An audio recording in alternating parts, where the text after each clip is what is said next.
akan membahas persoalan tentang poligami yang akan menjadi topik kita ini. Nah, sebelum kita lanjut kepada pembahasan kita ini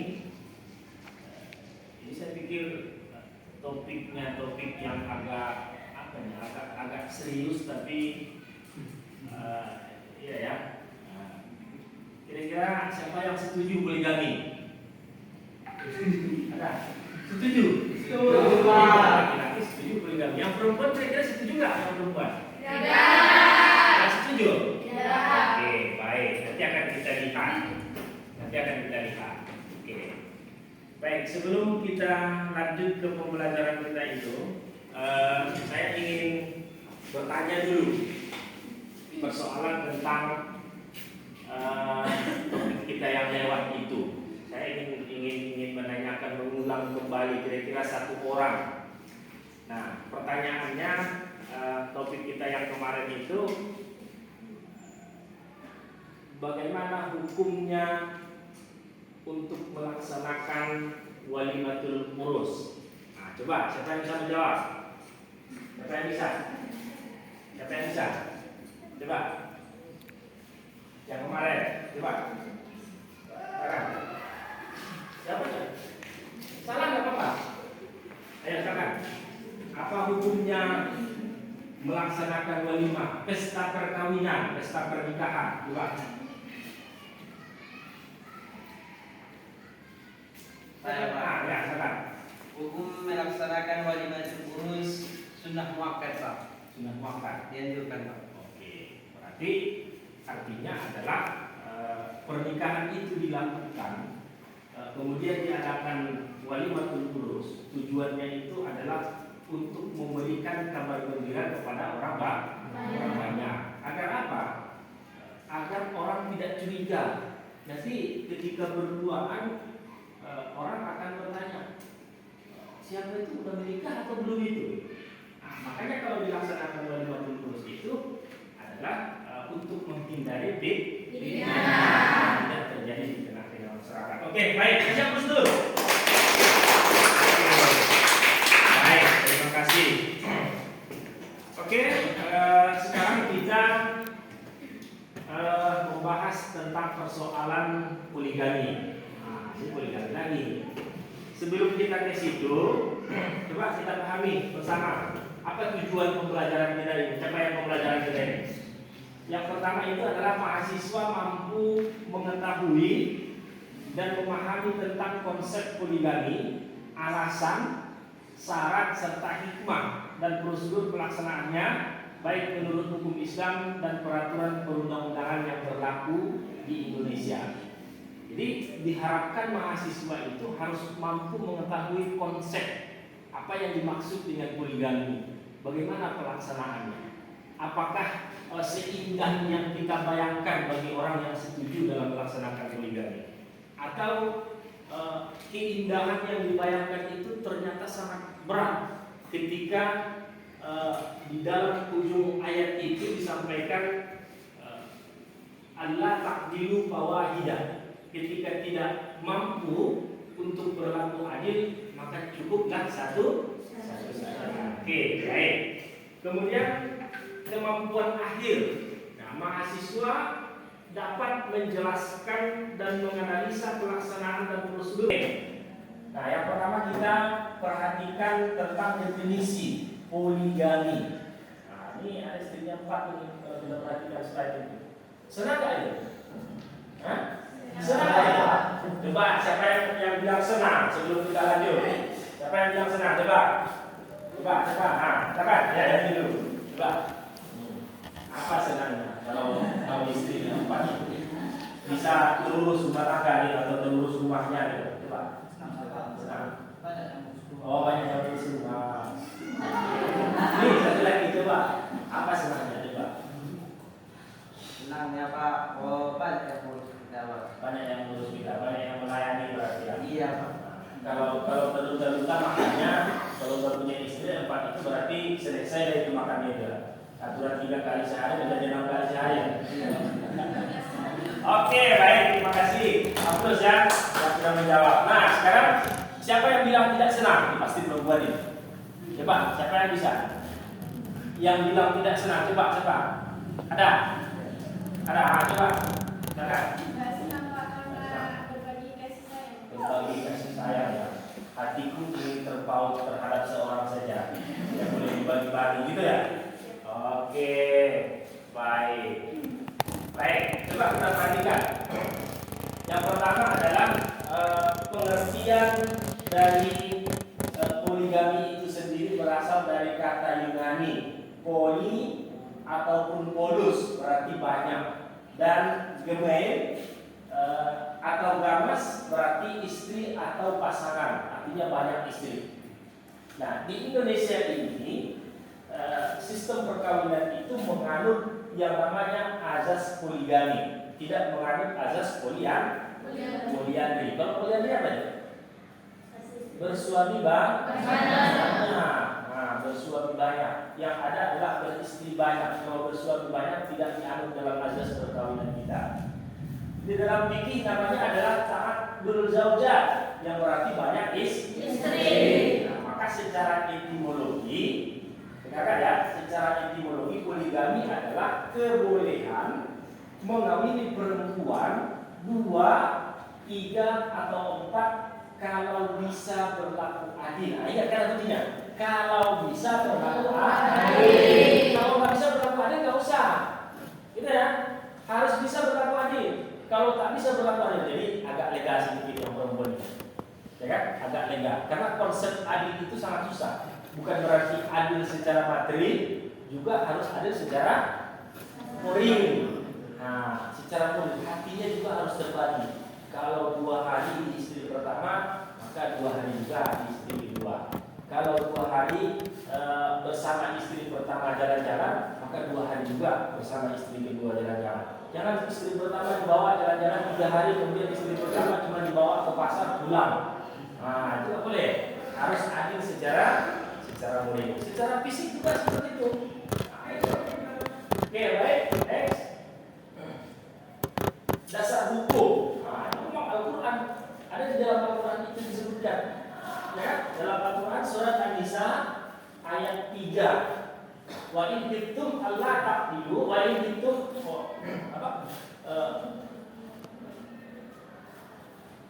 wa in kuntum alla taqdilu fil yatama fankihu ma tawalakum minan nisa masna wa sulasa wa ruba. Fa in kuntum alla taqdilu bahwa tidak. Nah, maka jika kamu takut tidak akan dapat berlaku adil terhadap hak-hak perempuan yang yatim, bila mana kamu mengawininya, maka kawinilah wanita-wanita yang kamu senangi 2, 3 atau 4. Kemudian jika kamu takut tidak akan dapat berlaku adil, maka kawinilah 1 saja. Atau budak-budak yang kamu miliki, yang demikian itu adalah dididik kepada tidak berbuat aniaya. Itu dasar hukumnya dalam Al-Quran. Nah, itu dasar hukumnya dalam Al-Quran. Disebutkan oleh Allah dalam Al-Quran. Artinya, memang ada peluang diberikan kepada laki-laki secara naluri, ya kan?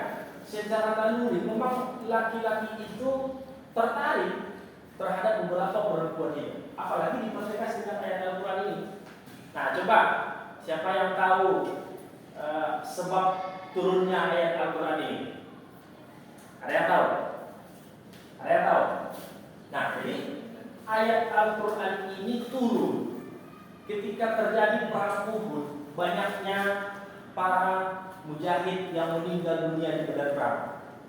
Jadi ketika mereka itu mempertahankan Islam meninggal dunia, lalu banyak janda, banyak anak yatim, ya kan? Maka turun ayat ini agar janda tadi itu yang meninggal suaminya di medan perang itu, ya kan, terpelihara oleh mereka-mereka yang punya harta yang tercukupi secara materi maupun moralnya itu, maka diperintahkan disampaikan oleh Allah turun ayat ini untuk boleh menikahi beberapa orang perempuan. Tapi masih dibatasi dalam ayat ini. Kalau takut untuk tidak berlaku adil, maka cukuplah 1 saja.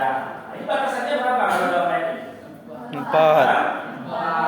Empat yang kita pahami dalam ayat ini. Nah, ternyata ada lagi ulama yang memahaminya 2, 3, atau 4. 2 tambah 3 berapa? 5. 5 ditambah 4 berapa? 9. Jadi katanya boleh 9, bukan hanya 4 saja. Nah itu, tapi itu penafsiran sebagian kecil ulama. Mayoritas ulama memahaminya memang batasnya itu adalah 4 saja. Nah, tidak boleh lebih dari 4. Kalau 5 tidak boleh lagi. 1, 2, 3, 4. Itu pun dibatasi oleh ayat Al-Quran. Kalau takut untuk tidak berlaku adil, maka cukuplah 1 saja. Nggak perlu harus dua. Gimana yang perempuan? Sudah senang kira-kira? Sudah senang kira-kira? Sudah senang ya? Sudah senang. Nah, jadi hanya suaminya kalau ada yang mau berpoligami. Udah kira-kira udah adil atau enggak? Kalau adil nggak usah lah. Untuk saya ada lah sendirian. Tapi jelas. Karena apa? Kenapa dibatasi oleh Allah itu takut berlaku adil? Karena adil secara moral itu sangat sulit. Membagi hati itu sulit. Pasti di antara 2, 3 istri itu, yang pertama putih, yang kedua hitam pendek, yang ketiganya itu agak gemuk sedikit. Pasti berbagi hatinya. Dan mungkin bisa adil dilakukan secara moral. Tapi kalau secara materi dikasih 1.000 belanjanya itu 100.000 atau 5 juta per orang, dibuat rumahnya bagus-bagus, dikasih kendaraannya bagus-bagus. Tapi kalau secara moral itu sangat susah. Makanya Allah juga membatasinya. Tenang, masih ada lagi undang-undang yang membatasinya yang perempuan. Oke, lanjut. Kemudian di dalam Undang-Undang Nomor 1 Tahun 1974, sebagaimana yang sudah diamandemen Undang-Undang Nomor 16 secara sah, langkahi dulu mayat saya. Itu yang sah. Yang pertama, istri tidak dapat menjalankan kewajibannya sebagai istri. Apa kewajiban istri? Melayani suami. Ya kan? Melayani suami dalam kehidupan sehari-hari. Misalkan, apa itu? Apa itu? Memberi makan, menyiapkan makanan, menyiapkan pakaian dan sebagainya. Baiknya secara fisik maupun secara psikis. Yang kedua, istri mendapatkan cacat badan atau penyakit tidak dapat disembuhkan. Kasihan ya istri kalau seperti itu. Udah sakit baru ditinggalkan. Waktu sehat dulu dirayu, dibujuk. Tapi kalau udah sakit ditinggalkan. Kasihan ya. Kasihan kan ya? Kasihan. Makanya bapak-bapak yang suka berpoligami itu gak kasihan dengan istrinya seperti itu.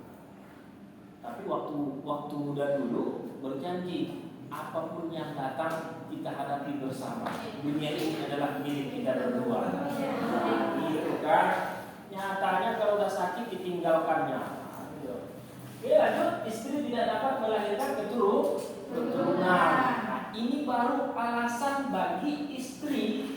Alasan fisik yang ada di dalam istri. Masih ada lagi ketentuan yang lain. Tidak serta-merta mesti apabila yang 3 ini tercakupi, lalu suaminya itu mengajukan poligami secara langsung ke pengadilan agama. Tidak boleh. Masih ada lagi yang lain.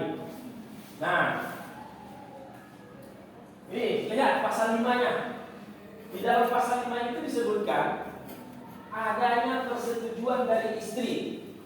Walaupun istri itu tidak dapat menjalankan kewajiban, cacat badan, tidak dapat melahirkan, tapi ada persetujuan dari istri. Ini persetujuan yang susah ini. Ya, persetujuan. Kalau ada persetujuan nggak boleh. Ya kan? Saya mau menikah lagi katanya. Mau menikah kemudian diajukan ke pengadilan agama karena istrinya sakit, tidak dapat melahirkan keturunan. Kalau istri tidak setuju, tidak bisa. Nah, makanya kuncinya itu di kawan perempuan ini, istrinya itu. Saya nggak setuju, nggak akan dapat lagi menikah itu secara resmi. Tapi kalau menikah secara secara siri, tidak lagi ceritanya. Yang kedua, adanya kepastian suami mampu menjamin keperluan hidup istri dan anak-anaknya. Itu harus ada secara tertulis berarti. Mampu nggak suaminya yang ingin berpoligami itu menjaminnya kehidupannya itu bisa terpenuhi secara material dan anak-anaknya nanti. Kalau tidak mampu, tidak bisa. Bilang saja seperti itu. Yang perempuan ini ya. Kalau dia tidak mampu, gak usah. Saya tidak setuju. Kemudian yang ketiga adanya jaminan bahwa suami berlaku adil terhadap istri dan anak-anaknya. Itu yang saya sebutkan tadi. Adil dalam konsep moral maupun dalam konsep materi. Bukan hanya material saja yang dimaksudkan. Walaupun memang sebagian para ulama mengatakan adil yang dimaksudkan di situ adalah memang materialnya, bukan moralnya. Kalau moralnya itu siapa yang menjamin bisa untuk adil? Ya. Nah, akan tetapi harus kita pertimbangkan juga untuk apa tujuan berpoligami itu dilakukan. Toh kalau misalkan diberikan uangnya itu sama, ujung-ujungnya berkelahi bertiga atau berempat, kan ada gunanya kan? Tidak ada gunanya. Gitu. Oke. Di dalam kompilasi hukum Islam juga disebutkan. Jadi ada undang-undang, kemudian ada ayat Al-Quran juga di situ, kemudian ada kompilasi hukum Islam sebagai dasar syarat-syarat bagi seorang suami maupun istri, suami yang ingin berpoligami. Nah, terakhir hikmah berpoligami untuk mendapatkan keturunan bagi suami yang subur dan istri yang mandul, yang disebutkan tadi. Karena ada alasannya kan, bahwa istri itu adalah mandul. Untuk menjaga keutuhan keluarga, sekalipun istri tidak bisa menjalankan fungsinya dan cacat badan atau penyakit yang tidak dapat disembuhkan. Terus untuk menyelamatkan suami dari hiperseks, dari perbuatan zina dan krisis akhlak. Nah, untuk menyelamatkan wanita dari krisis akhlak yang tinggal di wilayah yang jumlah wanitanya jauh lebih banyak dari laki-laki. Pertanyaannya sekarang kalau kita lihat, laki-laki mana lebih banyak dari perempuan di lokal ini? Perempuan. Kalau misalkan cuma ini orang yang tinggal di dunia ini, laki-laki yang cukup ini, mana yang perempuan? Ada yang tidak kedapatan suami dari Hah? Mana dipilih? Tidak kedapatan suami atau dipoligami? Hah? Mana dipilih? Nah itu, makanya hikmahnya seperti itu. Dia bilang, tapi mudah-mudahan tidak ya. Mudah-mudahan tidak. Ini hanya sekedar pembelajaran kita. Oke, saya pikir itu saja pertemuan kita dalam kesempatan ini. Saya ingin menguji, menyampaikan beberapa pertanyaan.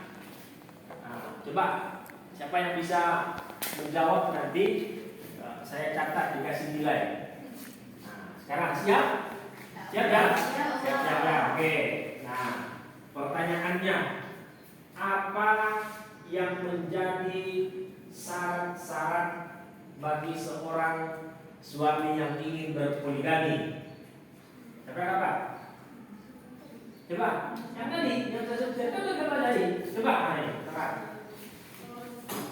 Syarat yang pertama adalah istri tidak dapat menjalankan tugas sebagai istri. Oke. Syarat yang kedua, istri mengalami sakit atau cacat badan. Cakap. Yang ketiga, istri mandul atau tidak dapat hamil. Oke, baik. Oke, saya teruskan. Terima kasih. Ya, terima kasih. Itu sudah bagus. Ya kan? Istri tidak dapat menjalankan kewajibannya sebagai istri. Yang kedua adalah istri mengalami badan atau sakit selamanya. Yang ketiga adalah istri tidak bisa menghadirkan keturunan. Yang terakhir itu adalah istri harus memberikan izin. Ya kan, harus memberikan izin melalui pengadilan agama baik secara lisan maupun tertulis. Kalau tidak ada izinnya, tetap bagi suami yang setuju sekalipun tidak boleh untuk berpoligami. Baik, terima kasih. Demikian saja pertemuan kita dalam kesempatan ini. Banyak maaf. Wassalamualaikum warahmatullahi wabarakatuh.